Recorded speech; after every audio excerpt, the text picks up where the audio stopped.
নমস্কাৰ এই মুহূৰ্তত আহি পৰিছে আজি সন্ধিয়াৰ কেইবাটাও গুৰুত্বপূৰ্ণ খবৰ আৰু এনে ধৰণৰ খবৰসমূহ নিতৌ চাবলৈ চেনেলটো ছাবস্ক্ৰাইব কৰি ভিডিঅ'টোত এটা লাইক কৰি দিব লৈছোঁ সন্ধিয়াৰ প্ৰথমটো গুৰুত্বপূৰ্ণ খবৰ পুনৰবাৰ অচিনাকি লোকৰ আগ্ৰাসনৰ বিৰুদ্ধে সৰব হৈ পৰিছে ৰাজ্যৰ মুখ্যমন্ত্ৰী ডক্টৰ হিমন্ত বিশ্ব শৰ্মা মিয়াক লৈ পুনৰবাৰ ডাঙৰ মন্তব্য মুখ্যমন্ত্ৰীৰ বৰ্তমান সময়খিনি অসমীয়া জাতিটোৰ দুৰ্ভাগ্যৰ সময় জাতিটোৰ দুৰ্ভাগ্যৰ সময়ত আমি ৰাজনীতি কৰিছোঁ বুলি মন্তব্য মুখ্যমন্ত্ৰীৰ এখন জিলাৰ মাটিৰ দামৰ বাবে অচিনাকিৰ তাত বিক্ৰী কৰিছে মাটি সেলফ হেল্প গ্ৰুপে আহি গুৱাহাটীৰ ফ্লাইঅভাৰৰ তলত বহিছে ইয়াতে বিভিন্ন সেক্টৰত উজনিৰ পৰা ল'ৰা ছোৱালী আহি কাম কৰা নাই উবেৰ বাহনত বহি কেৱল মাত্ৰ চালকৰ নামটো আপুনি খুদক ফ্লাইঅভাৰৰ তলৰ দোকানীৰ নামটো মাত্ৰ এবাৰ খুদক আপুনি গুৱাহাটীত চৰকাৰৰ বিৰুদ্ধে আন্দোলন কৰা মানুহখিনি কৰ খুদক আন্দোলনত শিলগুটিলৈ ওলোৱাবোৰ খিলঞ্জীয়া লোক নহয় গাড়ীখন চলাবলৈও এজনকৈ অচিনাকি মানুহ আমি লগত ৰাখোঁ আমি খেতি কৰিবলৈও অচিনাকি মানুহক আমি লগত লৈ আহিছোঁ জাতিটোক বচাবলৈ কেইবাটাও ৰাস্তা আছে সেই ৰাস্তাত আমি চলিব লাগিব কম্প্ৰমাইজ কৰক নহ'লে বাংলাদেশৰ দৰে পৰিস্থিতিৰ বাবে সাজু থাকক আপুনিও ধৰ্ম নিৰপেক্ষতাক লৈ আমি জীয়াই থাকিম এনেকৈ কোৱা মানুহ আছে এনে পৰিৱেশ স্বীকাৰ কৰিব পৰা আৰু নোৱাৰা এছাম ব্যক্তি আছে বৰ্তমান সময়খিনি অসমীয়া জাতিটোৰ বাবে অতি দুৰ্ভাগ্যজনক সময় মমডালত অগ্নিসংযোগ কৰিলে মমডালে জানে জুই কেনেকৈ জ্বলে তথাপিতো নিজে জ্বলিও মমডালে পোহৰ বিলায় জাতি নিশেষৰ ওপৰত গৱেষণা কৰিব বিচাৰিলে অসমেই হ'ব বিষয়বস্তু প্ৰতিটো দিনতেই আমি দুৰ্বল হৈ অন্ধকাৰৰ ভৱিষ্যতৰ দিশে আগবাঢ়িছোঁ 1,45,000 মাটিত উচ্ছেদ হৈছে অসমত অচিনাকিৰ প্ৰসংগক লৈ পুনৰবাৰ উদাত্ত ভাষণ ৰাজ্যৰ মুখ্যমন্ত্ৰী ডক্টৰ হিমন্ত বিশ্ব শৰ্মাৰ মিয়াক লৈও কেইবাটাও ডাঙৰ মন্তব্য কৰিছে ৰাজ্যৰ মুখ্যমন্ত্ৰী ডক্টৰ হিমন্ত বিশ্ব শৰ্মায়ে লগতে মুখ্যমন্ত্ৰী হিমন্ত বিশ্ব শৰ্মাৰ মন্তব্য ধুবুৰী বৰপেটা হাতৰ পৰা ওলাই গ'ল আৰু বহু জিলা আমাৰ হাতৰ পৰা ওলাই যাব অসমৰ ভূমিৰ পৰা বাংলাদেশীক হকিয়নি কোনেও অসমলৈ নাহিব বাংলাদেশী লোক যাতে অসমত নাহে বাংলাদেশীক আদৰি নলয় অসমে নামনি অসমৰ এখনকৈ জিলা আমি ইতিমধ্যেই হেৰুৱাইছোঁ ধুবুৰী বৰপেটা হাতৰ পৰা ওলাই গ'ল বুলি মন্তব্য মুখ্যমন্ত্ৰীৰ 2031 চনলৈ চলিব আমাৰ সভ্যতাৰ যুঁজ তিনিচুকীয়া জিলাত সৰ্বাধিক ভূমি ক্ৰয় কৰিছে মিয়া লোকে লাখে লাখে অন্ধকাৰৰ ফালে গৈ আছে সমগ্ৰ অসম মুখ্যমন্ত্ৰীৰ এই ডাঙৰ মন্তব্য ওলা অবৈৰৰ পৰা ফ্লাইঅভাৰৰ তলৰ দোকানীলৈকে সকলোতে কেৱল মিয়া আৰু মিয়া অসমীয়া খিলঞ্জীয়া লোকৰ মাটি ক্ৰয় কৰিছে মিয়াই এতিয়াই নিৰ্ণয় হ'ব জাতিৰ ভৱিষ্যত বঙালীৰ সৈতে আমি একেলগে পূজা কৰোঁ বঙালী লোকসকল ক'ৰ পৰা আমাৰ শত্ৰু হ'ল বুলি প্ৰশ্ন উত্থাপন কৰিছে মুখ্যমন্ত্ৰীয়ে জন্মভূমিত দ্বিতীয় শ্ৰেণীৰ নাগৰিক হ'বলৈ গৈ আছে অসমীয়া যিসকলে আমাৰ সৈতে একেলগে পূজা নকৰে সি কেনেকৈ বন্ধু হৈ পৰে অসমৰ ভৱিষ্যতক লৈ উদ্বিগ্ন ৰাজ্য চৰকাৰ এইদৰে কেইবাটাও ডাঙৰ মন্তব্য কৰে আৰু কেইবাটাও ভয়ংকৰ তথ্য দিছে মুখ্যমন্ত্ৰীয়ে শংকৰ আজান অসমত ক'ৰ পৰা সোমাল বুলিও প্ৰশ্ন উত্থাপন কৰিছে মুখ্যমন্ত্ৰীয়ে কেনেকৈ ক'ৰ পৰা আহিল আজানটো অসমৰ মানুহ নহয় বুলি পুনৰবাৰ বিতৰ্কিত মন্তব্য হিমন্ত বিশ্ব শৰ্মাৰ বাক হাজৰিকা আৰু আজান অসমৰ নহয় আজানৰ নাম লৈ অসমত ৰাজনীতি নচলিব বুলি মন্তব্য মুখ্যমন্ত্ৰীৰ বাওপন্থীয়ে আমাৰ মগজুত সোমাই দিছে আজানৰ নাম অসমৰ ইতিহাসত কেতিয়াবা শংকৰ আজানৰ বৈঠক হৈছিল নেকি বুলি প্ৰশ্ন মুখ্যমন্ত্ৰীৰ অসমত শংকৰ মাধৱ আছে অসমত শংকৰ আজান নহয় শংকৰ মাধৱহে আছে বাক হাজৰিকাক লাচিত বৰফুকনৰ সৈতে তুলনা নকৰিব শংকৰ আজান নহয় শংকৰ মাধৱৰ দেশ এয়া আজান বাক হাজৰিকা য'ত আছিল তাতেই থাকক বুলি মন্তব্য মুখ্যমন্ত্ৰীৰ আমাৰ সৈতে তুলনা নকৰিব সেই লোকসকলৰ এইদৰে কেইবাটাও ডাঙৰ মন্তব্য কৰিছে মুখ্যমন্ত্ৰী হিমন্ত বিশ্ব শৰ্মাই দিবলৈছো আন এটা ব্ৰেকিং নিউজ আজি প্ৰকাশ পাব ফটোযুক্ত খচৰা ভোটাৰ তালিকাত বিসংগতি থাকিলে জনক বিয়লোক 22 জানুৱাৰীলৈকে দিব পাৰিব দাবী আপত্তি 2 ফেব্ৰুৱাৰী পূৰ্বে নিষ্পত্তি হ'ব আপত্তিসমূহ 10 ফেব্ৰুৱাৰীত প্ৰকাশ পাব চূড়ান্ত ভোটাৰ তালিকা 1950 নম্বৰত ফোন কৰিও দিব পাৰিব অভিযোগ 1950 নম্বৰত আপুনি কল কৰি অভিযোগ দিব পাৰে যদিহে কিবা অসুবিধাৰ সৃষ্টি হয় ভোটাৰ তালিকাৰ পৰা 2,99 লাখ লোকৰ নাম কৰ্তন কৰা হৈছে বুলি জানিব পৰা গৈছে কোটি লোকৰ নাম কৰ্তন কৰা হৈছে ভোটাৰ লিষ্টৰ পৰা এছআইআৰৰ জৰিয়তে কৰ্তন হৈছে সন্দেহজনক লোকৰ নাম উত্তৰ প্ৰদেশত কোটি সন্দেহজনক ভোটাৰ এছআইআৰৰ জৰিয়তে বিশেষকৈ পৰীক্ষা কৰা হয় জন্মস্থান জন্মস্থান পৰীক্ষা কৰি অবৈধ লোকক কৰা হয় চিনাক্ত SIRৰ জৰিয়তে জন্মৰ প্ৰমাণপত্ৰ নথকা সকলোৰে বাবে এতিয়া বিপদ 31 ডিচেম্বৰত প্ৰকাশ পাব খচৰা ভোটাৰ তালিকা 1 নৱেম্বৰৰ পৰা কেইবাখনো ৰাজ্যত আৰম্ভ হৈছিল SIR প্ৰক্ৰিয়া কোন ৰাজ্যত কিমান লোকৰ নাম কৰ্তন হ'ল সেই তথ্য এই মুহূৰ্তত প্ৰকাশ পাইছে পশ্চিমবংগত 58,20,899 ৰাজস্থানত 41,84,819 গৰাকী লোকক কৰ্তন লক্ষীদ্বীপত 1,429 পডুচেৰীত 1,03,467 গোৱাত 1,42,000 জন লোকৰ নাম কৰ্তন কৰা হৈছে তামিলনাডুত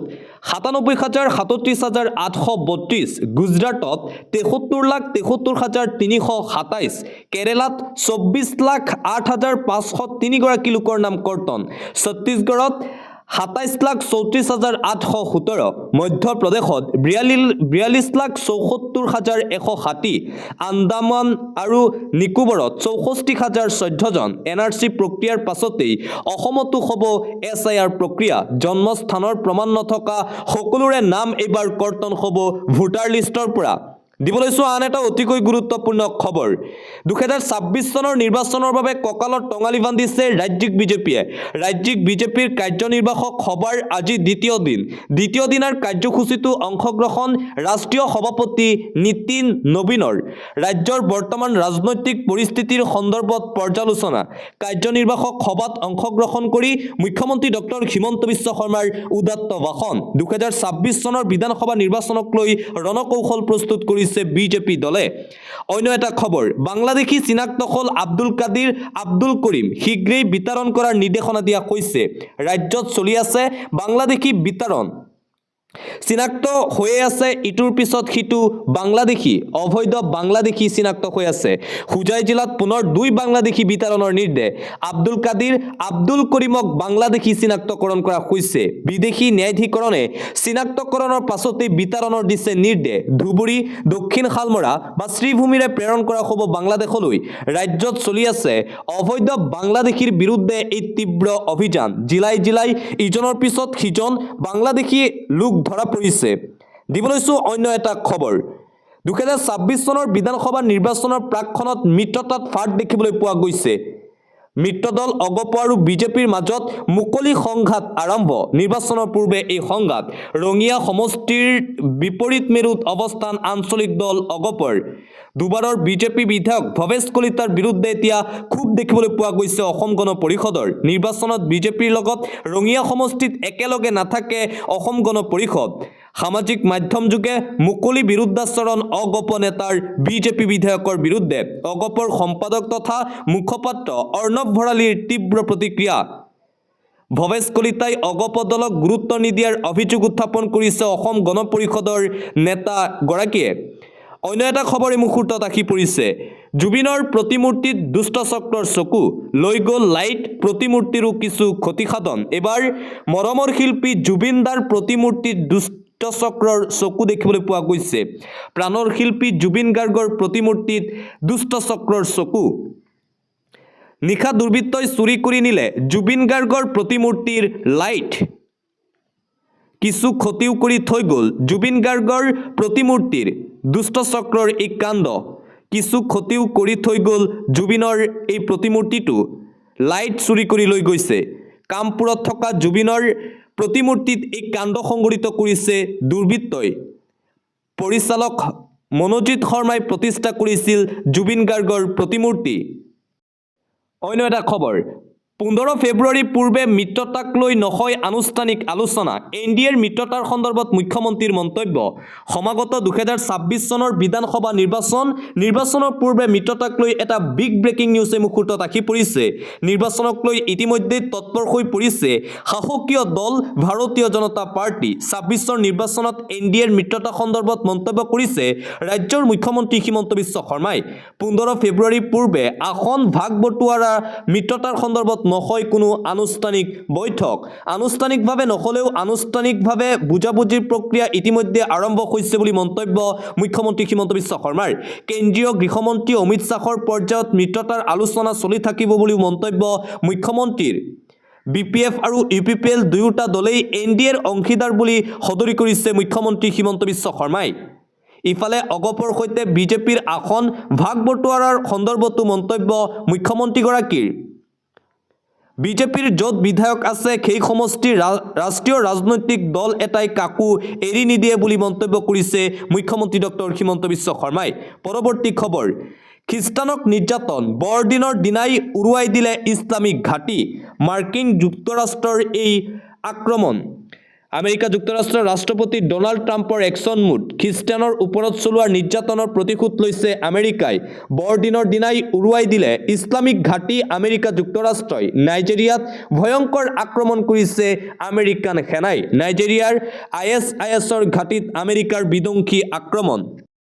দিব লৈছোঁ এটা জৰুৰী খবৰ। নিউ ইয়াৰ মাঘ বিহুক লৈ আহি গ'ল যান বাহন চলাচলক লৈ নতুন নিৰ্দেশনা। এটা মাত্ৰ ভুল 25,000 টকাৰ জৰিমনা, 3 বছৰ পৰ্যন্ত জেল। শীঘ্ৰেই আপডেট কৰি লওক আপোনাৰ যান বাহনৰ নথিপত্ৰ, অন্যথা ৰাজপথত ভৰিব লাগিব 10,000 টকাৰ পৰ্যন্ত জৰিমনা। আপুনি যান বাহনৰ চলাচলক লৈ আহি গ'ল কেতবোৰ নতুন নীতি নিৰ্দেশনা। ছিট বেল্ট ব্যৱহাৰ নকৰি গাড়ী চলালে 1,000 টকা জৰিমনা। সুৰাপান কৰি গাড়ী চলালে 10,000 টকা জৰিমনা, 6 মাহ পৰ্যন্ত জেল। পুনৰ একে ভুল কৰিলে 15,000 টকাৰ জৰিমনা, 2 বছৰ পৰ্যন্ত জেল। ছিট বেল্ট ব্যৱহাৰ নকৰি গাড়ী চলালে ভৰিব লাগিব আপুনি 1,000 টকাৰ জৰিমনা। হেলমেট নোখোৱাকৈ গাড়ী চলালেও ভৰিব লাগিব 1,000 টকাৰ জৰিমনা, 3 মাহলৈ বাতিল লাইচেন্স। মোবাইল ফোন ব্যৱহাৰ কৰি গাড়ী চলালে 5,000 টকাৰ জৰিমনা ভৰিব লাগিব আপুনি। লাইচেন্স নোখোৱাকৈ গাড়ী চলালে 5,000 টকাৰ জৰিমনা ভৰিব লাগিব আপুনি। দুচকীয়া বাহনত 3 জন উঠিলে 1,000 টকাৰ জৰিমনা বিশা হ'ব। প্ৰদূষণ প্ৰমাণপত্ৰ নোহোৱাকৈ গাড়ী চলালে 10,000 টকাৰ জৰিমনা, 6 মাহ পৰ্যন্ত জেল। বাৰে বাৰে এনে ভুল কৰিলে আৰু অধিক কঠোৰ শাস্তি বিশা হ'ব আপোনাক। কঠোৰ হৈ পৰিছে পৰিবহণ বিভাগ।